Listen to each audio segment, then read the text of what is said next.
Happy Friday. I have attempted to do this video at least 10 times, at least, and I really wanted to do it in a scenic area where it was pretty, and I was out in nature, and I tried. I really did. I was out in nature a few different times.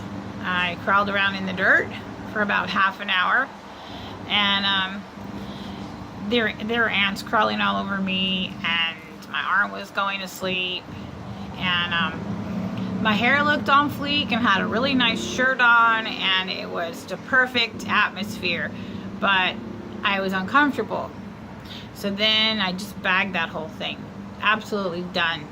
And then I went to another spot, and I really liked it, and I was doing a video, and all of a sudden the sky opened up. There was thunder and lightning and rain. So I said, forget it. So that was a few days ago. And so I'm of the opinion that it's more important to get the message out than the scenery for right now. So I'm going to be doing it wherever I can do it. And you're going to get me in my work shirt, and I looked better, and me in all my rawness. So I wanted to talk about relapse. Relapse doesn't have to be a part of your story. Unfortunately, it's a part of mine.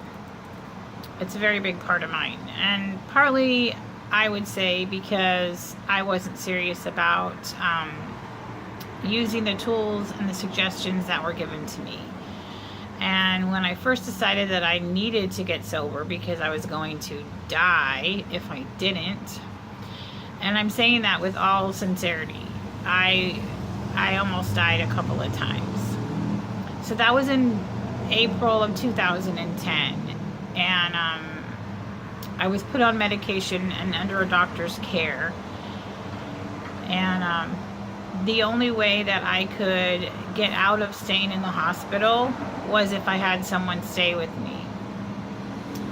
So I had someone stay with me, and I put a few days together, and I was going to this what they call an outpatient program, and I hated it. Absolutely hated it. I thought the women were bossy, and I didn't want to do any of their suggestions. And I basically was only going to the outpatient program so I didn't have to work. It's true. I'm being honest. So that didn't work, and in May of 2010, I inadvertently got involved with someone who came across 6 bags of crystal meth. And I had not done hard drugs in 20 years, since the 80s. It wasn't even part of my realm of scope of understanding. And I don't know what got in my mind. I know that I was drinking, and I know that I have been trying to go to the program to learn how to drink like a lady. And in my case, there is no drinking like a lady. I'm balls to the walls, blackout, drunk. Let's see what wild and crazy things that we can do.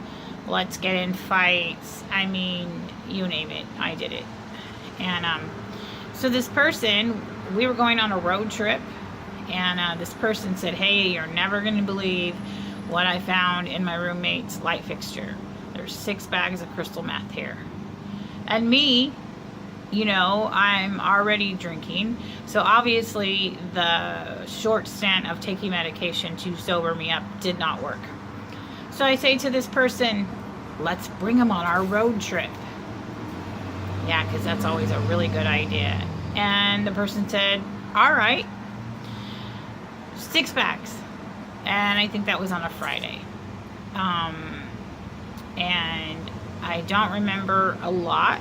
I remember a hotel room. I remember a restaurant. I remember being completely out of my mind for 2 days. And I remember being dropped off at my kid's father's house. And I remember that they told me later they could not wake me up. So they called the person that dropped me off there, and they said, please come and get her. She's scaring the kids. So I went with this person, and I don't remember much after that. I remember that I woke up and I was hemorrhaging, and I couldn't feel my legs and I couldn't stand. So later I realized what they told me was apparently you lose, your body loses sodium because you're dehydrated, I think. So I said to this person, please call the ambulance for me. I can't feel my legs. Couldn't even get on a stretcher. And so I just didn't even know what to think. Right. So I get to the hospital, and the doctors and the nurses put all these monitors on me, and they're asking this person, what did she take? And I said, tell them that I've been drinking. And for 2 days, they could not get my heart rate down. And he finally said, look, I'm telling them because they're telling me that you're going to die if I'm not honest with them, because they don't know how to treat you. They don't know how to medically treat you.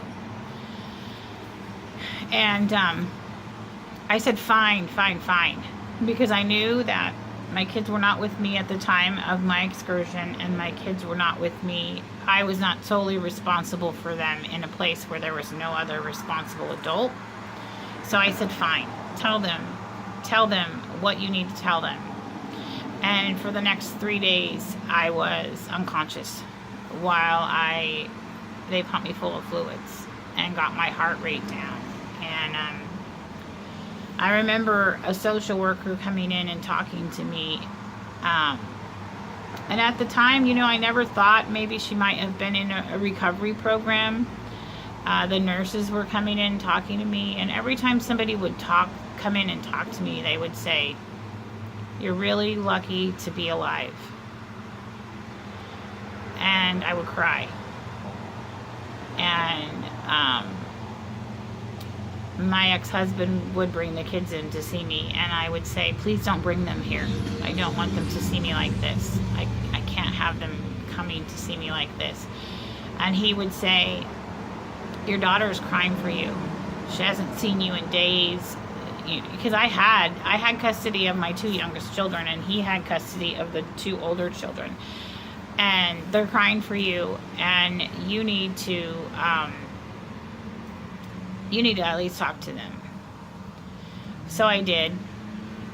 And I stayed in the hospital, and the social worker came in and she talked to me, and I said, I have all this guilt. I don't know where I'm going with my life. I don't know what I'm doing. I know how to be a good mother. I know I had a good mother. I know how to be a good mother. I don't know where my life is going or what I'm doing. And she said, why don't you write it all down? And I hadn't written in years and years and years. I had closed myself off and did not allow myself to write, because writing is a huge part of me, and it just gets all the stuff out. So I sat down and I wrote a letter to myself, and I wrote a letter to my children about how I would do better and how I was sorry. And I walked out of that hospital feeling so much better. So I continued to go to my program, even though I didn't like it, for 3 more months. And I continued to go to my other program that I talk about in recovery. But it would still take me a whole nother year and another hospitalization to get sober and put some time together. So I got tired of banging my head against the wall. I got tired of expecting a different outcome and doing the same things, making the same bad decisions, and but expecting a different outcome. And I decided to sit and listen to what people had to say. And instead of listening to the people and going, oh, that doesn't sound like me, oh, she's worse than me, oh, I've never lost custody of my kids, oh, I've never gotten a DUI. Instead of doing that, I started listening to the similarities of the stories. I started listening to the women and the anguish in their hearts and the guilt they had. And I was just bound and determined that I really, really wanted to get sober. I wanted my life to change. My life was just a mess. I left my wallet with $600 in it. I took my kids to the dentist and I've been drinking, and I don't even know where I left my wallet, but there went all my rent money, so I got evicted. So the stories of my drunkenness, I could go on and on, but it doesn't have to be like that if you work the program that you're in. If you work your recovery program and you're giving these tools to deal with things, deal with life on life terms, and not drink. Call people, get a mentor, get a sponsor, whatever works for you, get a group of friends, call people, reach out to people before you pick up that drink or that drug, because it may be the last time and you may not make it back sober. You may not make it back. I am so incredibly grateful that I made it back and that I was given the opportunity to have this life with my children. And my life is great today. I mean, it's not all well, fine, and wonderful. I still have all kinds of problems in sobriety, but I'm living life on life's terms, and I'm not drinking and I'm not using. I'm learning to deal with things. I'm learning to use the tools that I've been given. So if you or someone that you know is suffering from addiction, alcoholism, drug addiction, depression, suicidal thoughts, please reach out to someone, because the chances are that there's someone that's going to be able to help you that have been there. And you're going to feel so much better, because your life is worth it and your family's life is worth it. To see you sober, to see you succeed in life and be healthy. I hope this has really helped someone out there. I'm Jordan, Tales from a Former Drunk.